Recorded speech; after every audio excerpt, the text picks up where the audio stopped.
Hola, buenas tardes. Y vamos a enseñar cómo limpiar la bomba de agua.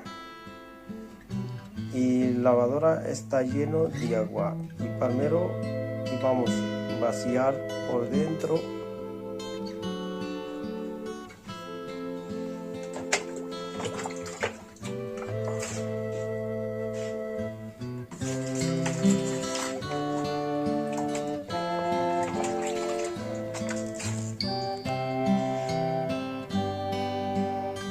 Casi está vacío todo, ¿vale?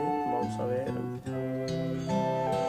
Y vamos a subir un poco de adelante, que así es más fácil de limpiar que agua que está dentro, que no sale para adelante.